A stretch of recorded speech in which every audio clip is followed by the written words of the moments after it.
the discovery. The silence of deep space had a way of making even the most hardened salvage operators question their life choices.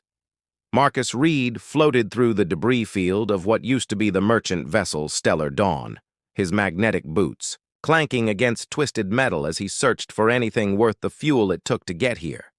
The wreckage drifted lazily around a dying star, casting long shadows that danced across his helmet's visor. Marcus had been working the outer rim for 12 years, long enough to know that the best salvage was usually the most dangerous. Corporate ships didn't venture this far into uncharted space unless they were carrying something valuable or running from something worse. The Stellar Dawn had been both, according to the fragmentary distress signal his ship's computer had picked up 3 days ago. His salvage vessel, the Iron Phoenix, hung nearby like a patient scavenger bird. The ship was old, scarred, and held together by spare parts and stubborn determination, much like Marcus himself. He'd bought her with his last credits after washing out of the Colonial Navy, and she'd been his home, his livelihood, and his only companion ever since. Marcus, came the synthetic voice of his ship's AI, whom he'd named Dante after an ancient poet who wrote about descending into hell. I'm detecting an anomalous energy signature approximately 200 meters from your current position. It appears to be intact. Marcus paused, his gloved hand gripping a piece of bent hull plating. In 12 years of salvage work, intact was rarely good news. Intact usually meant active, and active usually meant trouble, but intact also meant valuable, and Marcus's bank account was running on fumes. Define anomalous, Dante. The signature doesn't match any known human or alien technology in my databases. It's organic in nature, but contained within some form of advanced stasis field. I'm also detecting trace amounts of quantum displacement, which suggests wherever this came from, it's traveled a very long way. Marcus pushed off from the wreckage and activated his suit's thrusters, gliding through the debris field toward the coordinates Dante had provided. As he approached, he saw it, a sleek, pearl-white pod roughly the size of a small shuttle. It was beautiful in a way that made his chest tighten with unnamed emotion. The surface seemed to shift and shimmer like liquid mercury, and faint patterns of light pulsed along its length in a rhythm that reminded him of a heartbeat. Dante, are you picking up any life signs? Affirmative. One humanoid life form in deep stasis. Biological readings are unusual. The neural activity patterns suggest consciousness even during stasis, which should be impossible. Marcus drifted closer, his helmet lights illuminating intricate symbols carved into the pod's surface. They weren't like anything he'd seen before, not human, not from any of the known alien species humanity had encountered.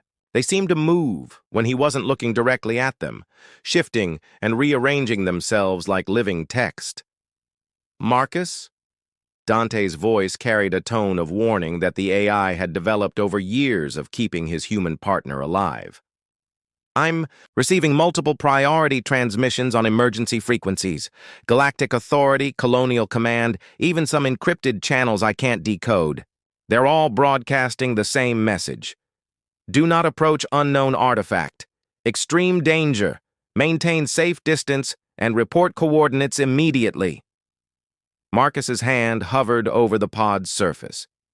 He could feel warmth radiating through his suit's gloves, which should have been impossible in the vacuum of space. The warnings echoed in his helmet, official voices speaking in clipped, urgent tones about containment protocols and existential threats. How long have these warnings been broadcasting? He asked. The earliest transmission began 4 hours ago. They're increasing in frequency and priority level. 4 hours. That meant someone, multiple someones, had been tracking this pod long before Marcus had stumbled across it, which meant it was either incredibly valuable or incredibly dangerous, probably both. The smart play was to back away, report the coordinates, and let the authorities handle it. Marcus had seen enough in his Navy days to know that when multiple galactic powers agreed on something being dangerous, it usually was. but he'd also learned that the authorities had a habit of making things disappear, along with anyone who'd seen them. Marcus, Dante's voice was softer now, almost pleading. The quantum displacement readings are off the charts. Whatever's in there has traveled across space and time itself. The energy required for such a journey could power a star system. We're not equipped to handle this. Marcus pressed his palm against the pod's surface. The warmth spread up his arm, and for a moment, he felt something else, a presence, ancient and vast and impossibly lonely. Images flashed through his mind, cities of crystal and light, beings of pure energy dancing between stars. And at the center of it all, a girl with eyes like dying galaxies, trapped and waiting. The pod's surface rippled under his touch, and the symbols began to glow with soft, golden light. A section of the shell became transparent, revealing the being inside. She was humanoid, but clearly not human. Her skin was pale with an underlying luminescence, like moonlight on water. Her hair floated around her head in slow, impossible waves, despite the lack of atmosphere. She was young, perhaps 18 in human years, though Marcus suspected age, worked differently for her species. Most striking were her eyes, visible even through closed lids. They pulsed with faint starlight. "By all the gods of space," Marcus whispered. "Dante, are you seeing this?" "I am. And Marcus, I'm begging you to step away. The neural patterns I'm reading, they're not just alien. They're rewriting local space-time. Reality becomes flexible. Around beings like this, the warnings aren't about weapons or technology. They're about her." Marcus stared at the sleeping figure. She looked so young, so vulnerable, trapped in her crystal prison. The loneliness he'd felt earlier was overwhelming now, centuries of isolation pressing against his consciousness.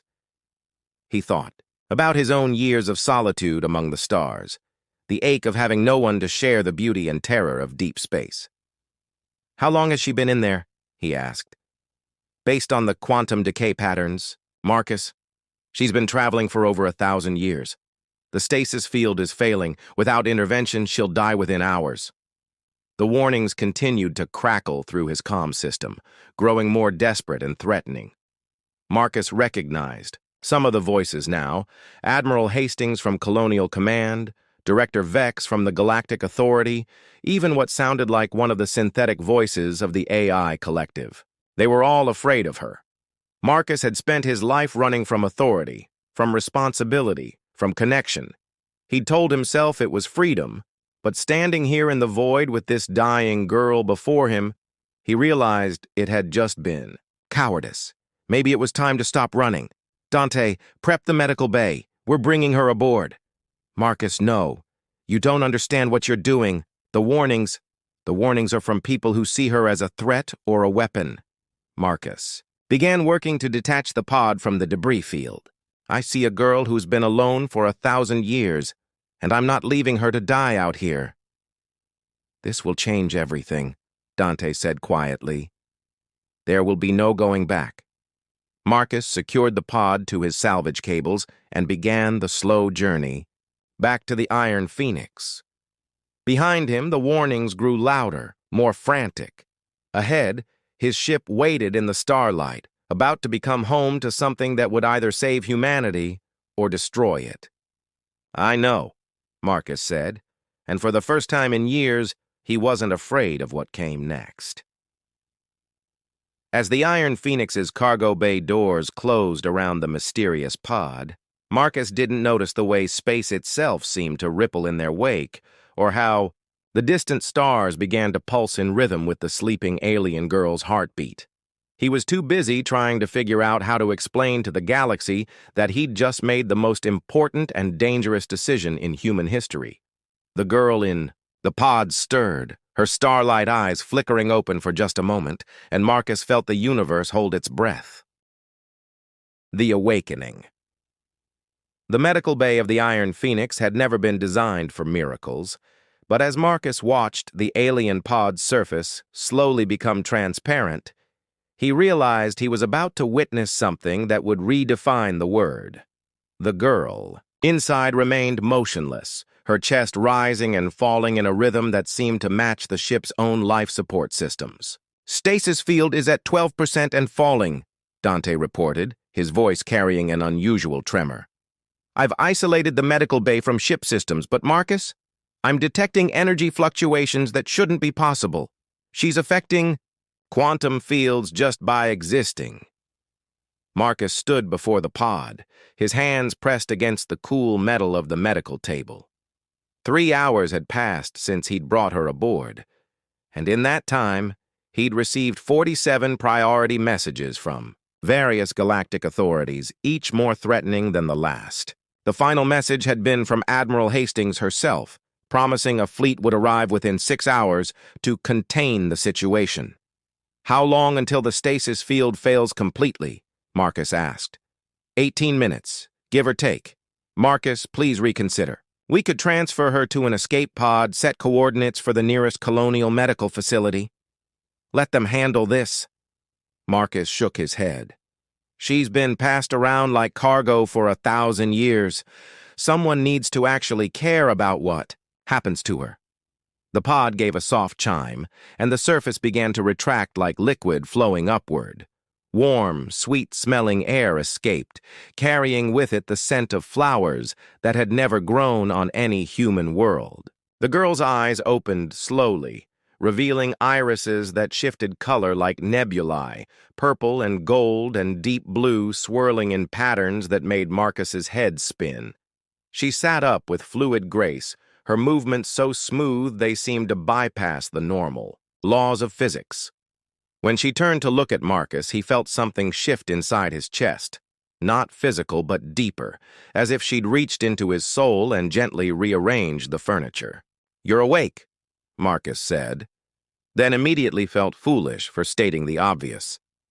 The girl tilted her head, studying him with an intensity that made him feel transparent. When she spoke, her voice carried harmonics that resonated in his bones. "You ignored their warnings." Her English was perfect, though Marcus was certain she'd never learned it through conventional means. "You understand our language?" "I understand intent, emotion, the shape of thoughts." She swung her legs over the edge of the pod, her bare feet, touching the deck plates. Where she stepped, faint patterns of light spread outward like ripples in a pond. "You are curious about me. Most beings feel only fear." "Should I be afraid?" Marcus asked, surprised by his own boldness. She considered this, her head tilted like a bird examining something interesting. "Perhaps. I am what your species might call unstable. My presence changes things in ways that cannot be undone." As if to demonstrate, the lights in the medical bay shifted from harsh white to warm gold. The air itself seemed cleaner, easier to breathe. Marcus noticed that a small crack in the wall, one he'd been meaning to repair for months, had somehow sealed itself. "Dante," Marcus called softly. "You still there?" "Yes, though I must admit, my systems are experiencing some very interesting improvements. My processing speed has increased by 40%, and I appear to have developed what humans might call intuition. It's quite unsettling." The girl, Marcus realized he still didn't know her name, smiled at this. "Your artificial companion is adapting. Metal and circuits are more flexible than flesh in some ways." "What's your name?" Marcus asked. "Names are limiting. I have been called many things across the centuries. But—" She paused, her expression growing distant. "The last person who cared enough to name me called me Lyra, after the constellation that sang her to sleep." Lyra. Marcus tested the name, and it felt right somehow, like a piece of music he'd been humming unconsciously. "I'm Marcus Reed. This is my ship, the Iron Phoenix." "Phoenix," Lyra repeated, and when she said it, the word carried weight, as if she understood the significance of rebirth and rising from ashes better than most. "Appropriate. You have chosen to be reborn today, Marcus Reed." Before Marcus could ask what she meant, alarms began blaring throughout the ship. Dante's voice cut through the noise with barely controlled panic. Multiple contacts dropping out of hyperspace. Colonial Navy, Galactic Authority, and Marcus. There are ships here I don't recognize. Configurations that don't match any known species. Marcus rushed to the nearest view screen, Lyra following with movements that seemed to flow like water. Outside, space had become a parking lot of warships. Colonial destroyers hung next to Galactic Authority cruisers, and beyond them, ships of impossible design, vessels that looked grown rather than built, their surfaces pulsing with organic light. "They're all here for you," Marcus said, turning to Lyra. "Yes. The colonial humans see me as a weapon to be controlled. The Galactic Authority views me as a threat to be eliminated. And the others..." Her expression darkened. "The others are my people, what remains of them. They seek to reclaim what they believe belongs to them." "And what do you see yourself as?" Lyra moved to stand beside him, her presence making the air around them shimmer with possibility. "I am the last of the Shapers, beings who could rewrite reality with will alone. My people became gods, Marcus, and like all gods, they grew distant from the universe they ruled. They forgot what it meant to simply exist, to feel wonder, to love something more than power." The communications array crackled to life. Multiple voices spoke at once, demands and threats and pleas overlapping into a cacophony of desperation. Admiral Hastings's voice cut through the noise. "Unknown vessel, you are harboring a Class Omega entity. Surrender the subject immediately or face immediate destruction." A different voice, synthesized and cold, followed. "Galactic Authority to salvage vessel. The entity must be contained for the safety of all sentient life. Compliance is mandatory."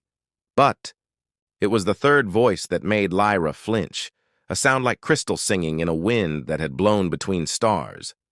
It spoke in no language Marcus recognized, but somehow he understood its meaning. "Child of the void, return to your proper place. Your exile ends now." "Your people?" Marcus asked. Lyra nodded, her earlier warmth replaced by something that looked like fear. "The hierarchs. They cast me out 1,000 years ago because I refused to ascend, refused to abandon my attachment to mortal concerns. They called it weakness. What did you call it?" "Humanity," she said, and the word hung in the air between them like a prayer. The ships outside began to move, forming a complex three-way standoff. Marcus watched destroyer cannons track alien vessels while impossible craft drifted between them, like sharks testing the water. In the center of it all, the Iron Phoenix sat like a minnow surrounded by whales. "Marcus," Dante's voice was tight with calculations he didn't like, "I'm detecting massive energy buildups across all fleets. This is about to become a very short and very violent conversation." Lyra stepped closer to Marcus, and he felt that strange shift in his chest again, stronger this time. "I'm sorry," she whispered. "I've brought destruction to your quiet life." Marcus looked at her, really looked, and saw not a weapon or a threat, or a god, but a young woman who had been alone for longer than human civilization had existed. She was beautiful and terrible and alien, but in her eyes he saw something achingly familiar, the desperate hope that someone, somewhere, might choose to care about her rather than use her.